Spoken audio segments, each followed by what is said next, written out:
Shalom, nuevamente, amados hermanos. Esta es una cápsula para el grupo Kabbalah Yeshua, el grupo de WhatsApp Kabbalah Yeshua, para desarrollar un tema que tiene que ver con el Zohar, de dónde viene este libro y cuál es su contenido. En palabras mayores, el Zohar es una irradiación de luz que el alma necesita, de acuerdo al conocimiento judío. Este libro es el alma de la Torá. Yo he enseñado en algunos videos que todo tiene una estructura interna, una cosa pequeña dentro de otra cosa grande, dentro de otra cosa más grande.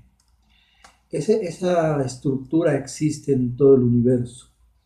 Un átomo tiene la misma estructura que tiene el sistema solar, que a su vez está dentro de una bóveda celeste llamada la Vía Láctea. Y por encima hay un sistema astral que se llama el Telid y que en algunas culturas se le conoce como el dragón. Entonces se da cuenta que todo está encerrado dentro de otra cosa, una pieza pequeña dentro de una pieza más grande. El Zohar tiene más o menos la edad como libro, ¿va? Fue escrito por Rabbi Simón Bar Yochai unos 200 años después de la presencia de Yahshua en la tierra. Esto quiere decir que fue una revelación dada al alma judía, al alma elevada. El alma de Goyín en su momento, estoy hablando de los cristianos del primer siglo, Yahshua les dijo: tengo muchas cosas que decirles, pero no las pueden sobrellevar. Les dijo también: si no entienden las cosas terrenales, ¿cómo les voy a explicar las cosas celestiales? Entonces nos damos cuenta que había mucha información que no fue desarrollada por la razón no de que fueran personas con falta de inteligencia. Eran inteligentes en su época, en su momento, en su era. Entonces nosotros estamos viviendo una época de un desarrollo intelectual sumamente avanzado, donde la tecnología y la ciencia están tocando unos límites muy tremendos, porque están arañando la vida eterna, están arañando la solución de las enfermedades. No se crea usted que el mundo está completamente apocalíptico y que se está desmoronando frente a nuestros ojos. En realidad, nosotros vemos lo que ocurre, que es más evidente, es lo malo, las guerras, las enfermedades, todos los conflictos sociales, la falta económica de alimento en la sociedad y en algunos países. Eso es lo más evidente que nosotros vemos, pero en realidad ocurren cosas buenas. Cuando nosotros ponemos atención y queremos ver qué ocurre bueno, nos damos cuenta que, por ejemplo, la nación de Israel está haciendo su trabajo en agregar cosas buenas a este mundo, tanto de tecnología como de ciencia, como de descubrimientos. Muchos de los premios Nobel han sido entregados a personas que son de origen judío. Entonces, reconocemos su labor, la reconocemos y entendemos que es el propósito que el Creador tiene con ellos. Dice la Torah que de Sion saldrá la ley, es decir, no reglamentos para cumplir, sino será como una universidad en la tierra, en donde los sistemas que yo he mencionado, económico, político, religioso, de educación, incluso de salud, estos sistemas están por desmoronarse. Y digo todo esto porque el Zohar habla de esto y estaba escrito desde hace 2000 años, aunque el primer libro de Kabbalah, ¿sí? Puede haber sido el libro de Sefer Yetzirah que escribió el patriarca Abraham. Entonces tiene más de 5000 años. El Sefer Yetzirah habla de la estructura del alma y cómo la estructura del alma tiene una correspondencia con los planetas. Él tenía un conocimiento de la astrología, pero viene un conocimiento superior del cielo para hacerle entender que había un solo Dios creador de todas las cosas y que las radiaciones de los planetas, las energías que habían en estos planetas o que hay todavía, que existen estas radiaciones, es el producto de un alma dentro de un planeta. Cada planeta tiene un alma interior inteligente que irradia una energía, ¿sí? Entonces es ahí donde viene la astrología y la influencia de los astros. Pero en el conocimiento del pueblo de Israel no tiene, no tiene masal. El pueblo de Israel no tiene masal, es decir, no tiene un efecto secundario la irradiación de estos planetas porque han trascendido en su conocimiento, en su observación, en su estudio del sistema astral con la ayuda del Eterno. Es una ayuda que viene de parte de el Zohar y de estas grandes almas preparadas, creadas para venir a este mundo y cumplir con una misión. Estoy hablando de las almas de los patriarcas, Abraham, Isaac, Jacob, Moshe y nuestro Mashiach, los que creen en Mashiach que vino hace 2000 años. Es el mismo que esperan los judíos por primera vez y el mundo cristiano por segunda vez. Estamos hablando del mismo.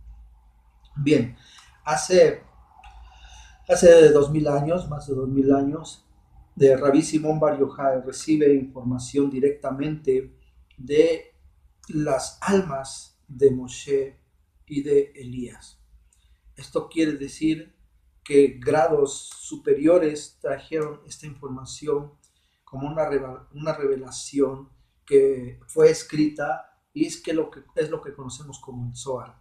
Si la Torá está codificada, el Zohar también tiene una codificación, por lo menos en lenguaje.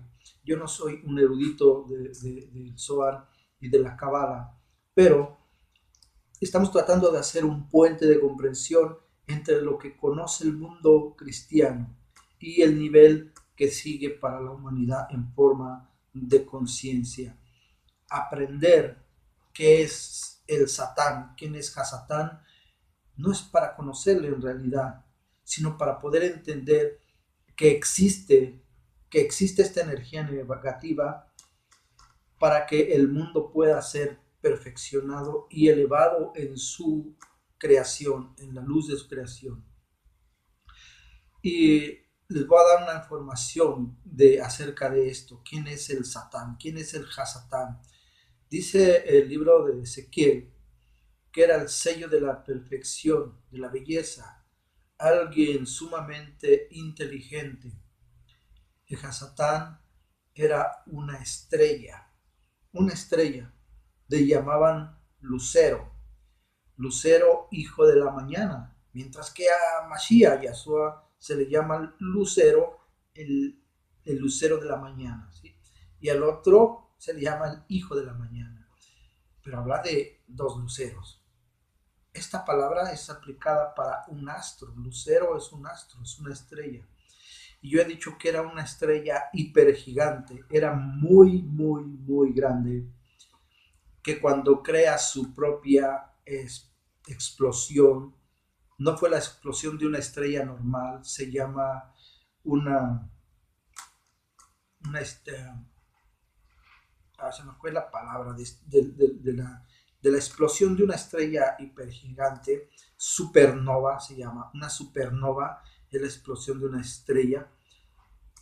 Cuando explota su irradiación, el contenido de esta alma inteligente que estaba dentro de esta estrella pero ya invertida su polaridad, es decir, fue creado como una perfección, como el sello de la belleza y lleno de sabiduría. Cuando él dice que desea subir al cielo, dice subiré, cuando anhela algo que no estaba en sus manos y tal vez no estaba en el propósito del Eterno, tal vez sí, no lo sabemos. Lo que sí sabemos es que quiso ascender a un lugar que no le correspondía o tal vez todavía no le correspondía, no lo sabemos. El punto es claro, que quiso ascender a una posición más elevada. Entonces crea en ese deseo, crea su propia explosión de como estrella. Y lo que él era, invertida su polaridad, es decir, en forma negativa, como ya caído, por decirlo así, la explosión o esa supernova, toda la irradiación genera una contaminación en una parte del cosmos. Esta contaminación es debido a que él tenía un grado superior y toda la estructura, todo el diseño, toda la creación que estaba debajo de él fue contaminada. Es por eso que tiene súbditos y hay una jerarquía en la maldad, ¿sí? Porque quedan contaminados. Dice el mismo profeta Ezequiel que arrastró a una tercera parte de los ángeles o de los hijos de Dios, que son más estrellas, ¿sí? Y por eso una parte del cosmos está contaminada. Ahora entenderá por qué los planetas tienen una irradiación. Lo vamos a entender de una manera científica. ¿Qué tiene que ver esto con nosotros? Cuando nosotros pensamos, hay descargas eléctricas en miniatura en nuestro cerebro. Nuestro cerebro es electricidad, nuestro corazón es magnetismo, somos electromagnéticos, somos máquinas electromagnéticas, somos energía. Y cuando pensamos esa actividad cerebral se puede medir, ¿sí? Por eso hay aparatos que se llaman encefalogramas y electrocardiogramas. Bien, entonces lo que quiero decir es que esta electricidad que está en nuestro cerebro es una actividad para pensar. Cuando hay una influencia de los astros en nuestra mente, no es que todo pensamiento que surge en nuestra cabeza sea malo.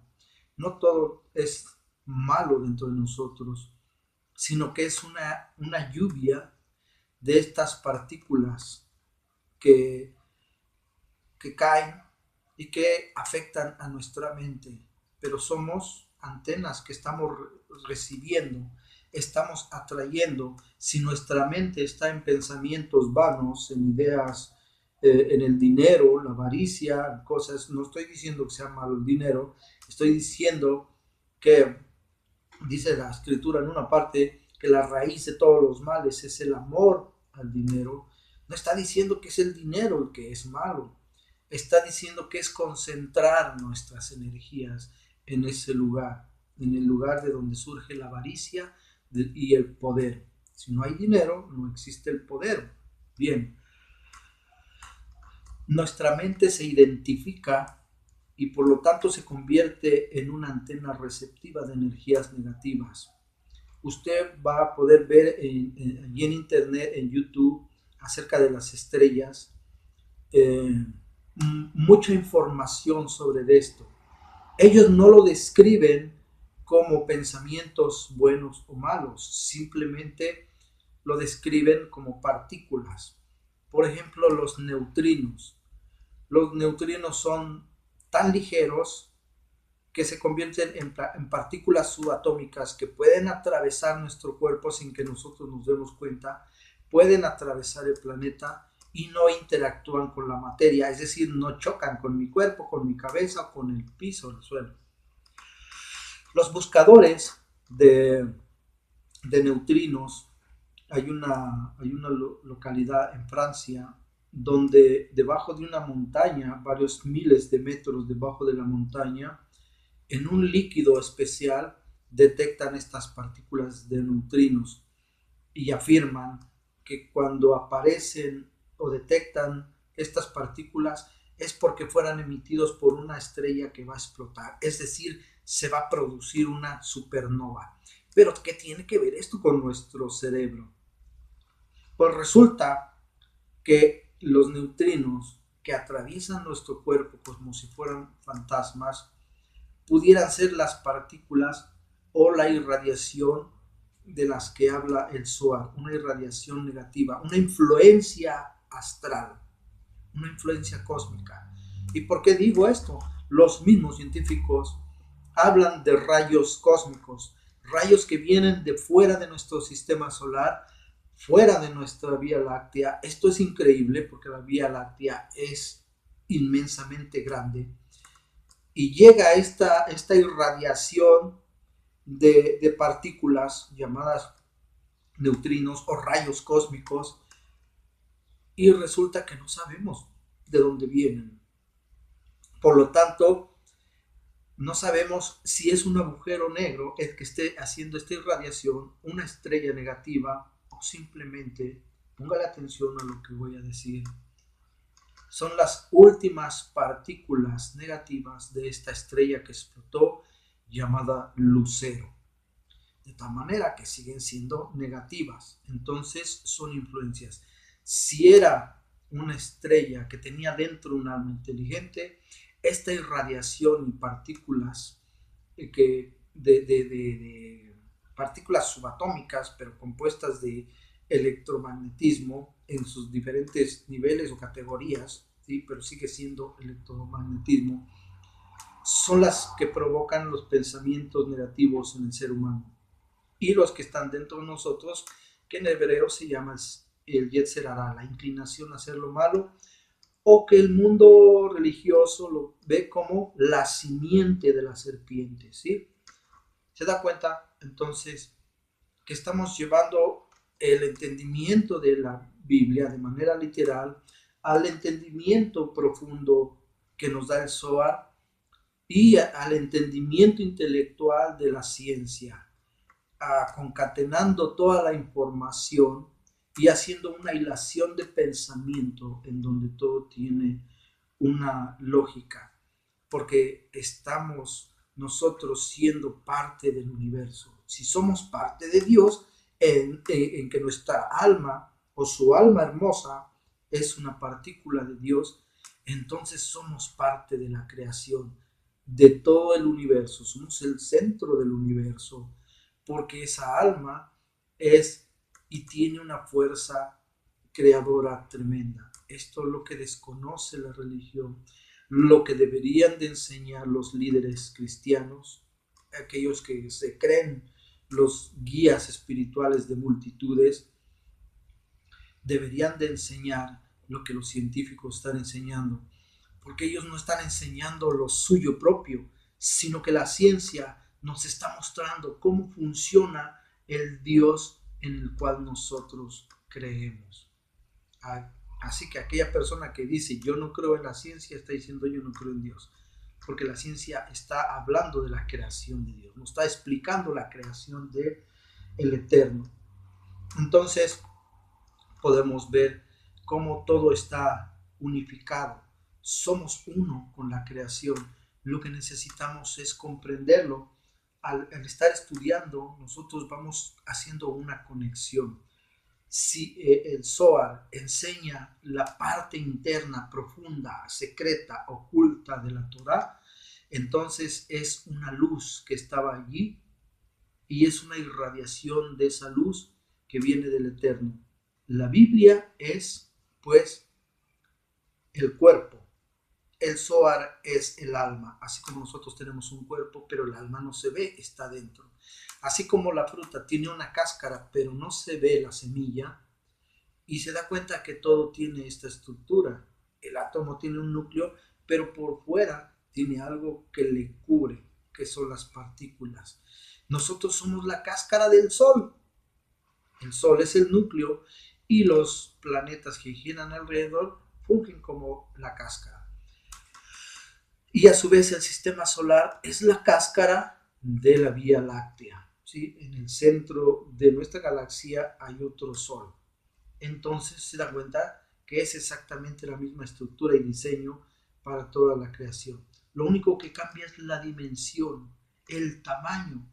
¿Sí? Uno es subatómico, sumamente pequeño, millones de veces más pequeño que un granito de arroz o de azúcar, ¿va?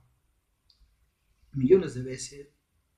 Y entonces lo macrocósmico, que puede ser una estrella hipergigante. Estas pueden tener miles de veces más grande que el tamaño del Sol.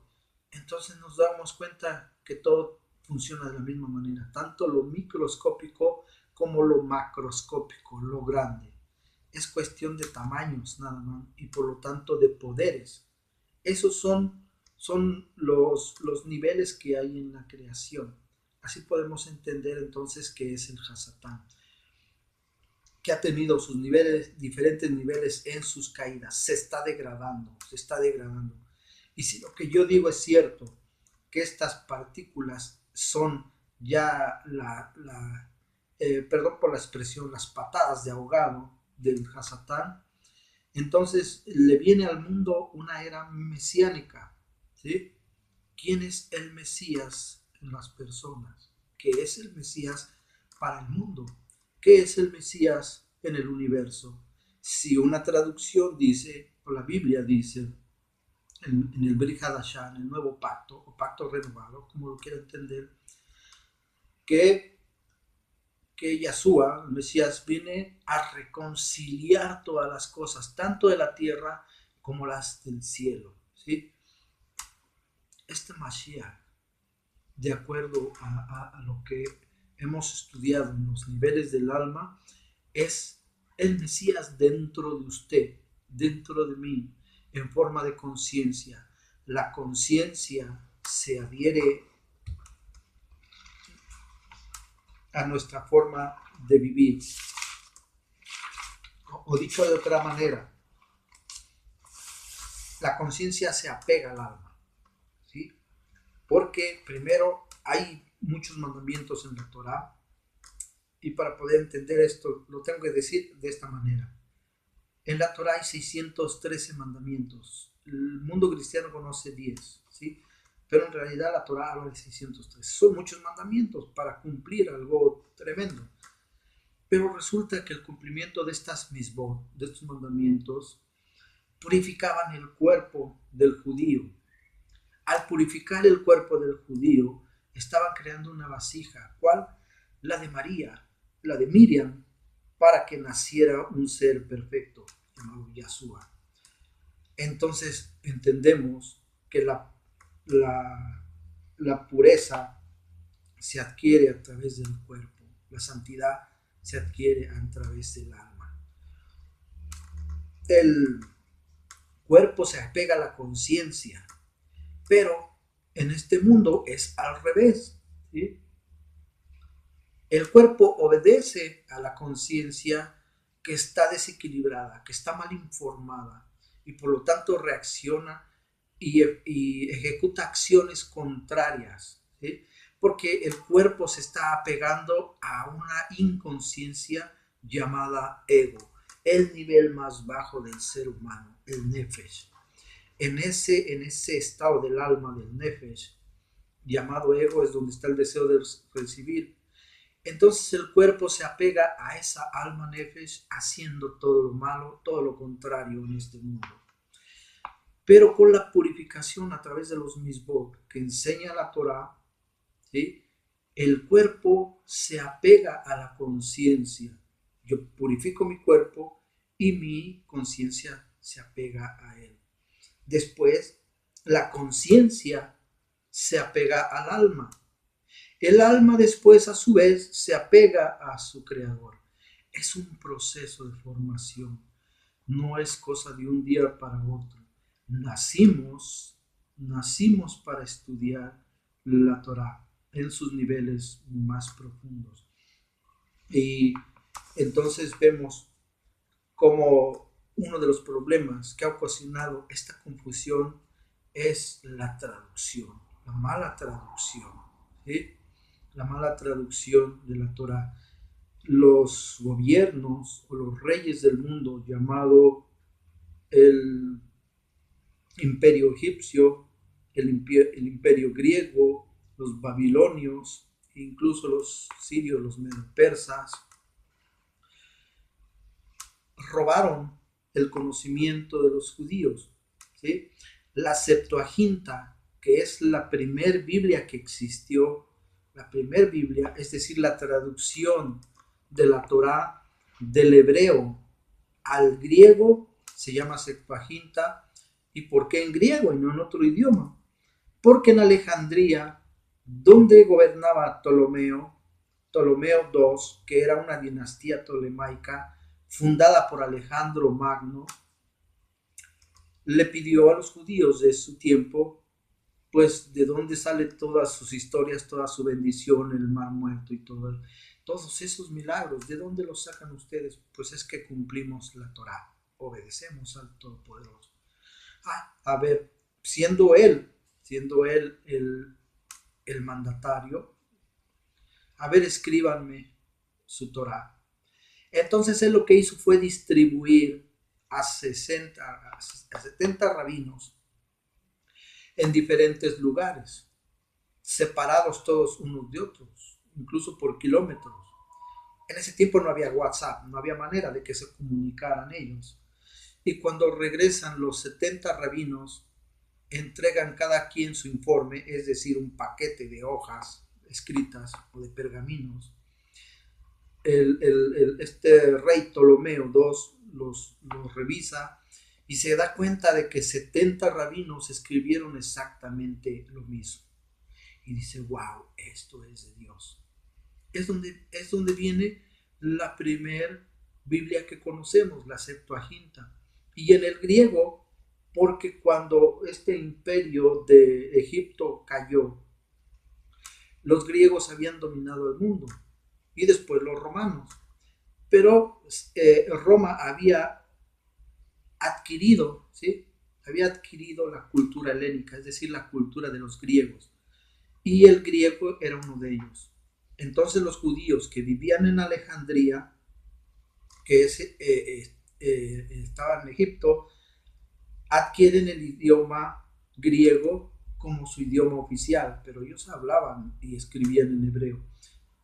Entonces, es como un judío que nace en México, su idioma es el español, ¿sí? Y ellos no tienen ningún problema con eso. Yo hablo español porque es el idioma de mi país, es mi patria, es México, ¿sí? Pero sus orígenes más profundos son judíos, su sangre es judía y su idioma es hebreo. Eso no lo pierden, es su identidad. Pero ante el mundo es un mexicano, o es un judío que nació en México. Bien, entonces podemos entender esto del idioma. Por eso en la etimología del mundo cristiano, y me refiero al mundo cristiano como todos aquellos que creen en un Mesías que vino hace 2000 años, no importa la religión que sea, la denominación, la secta o como le puedan llamar, es igual. Ellos recurren mucho al griego porque dicen que la escritura o el Nuevo Testamento fue escrito en el griego y en arameo. En la etimología de las palabras para poder encontrar la raíz de lo que realmente quiere decir una palabra. Pero antes el griego no existía, así es de que el idioma anterior era el hebreo. Y para ir a una palabra en su original y poder entender el contexto de una cita de la Torá, tenemos que ir a la etimología del hebreo. Y ahí nos vamos a encontrar con un abanico de posibilidades. Realmente el idioma divino, el cual utilizó el Creador para comunicarse con el mundo, el hebreo.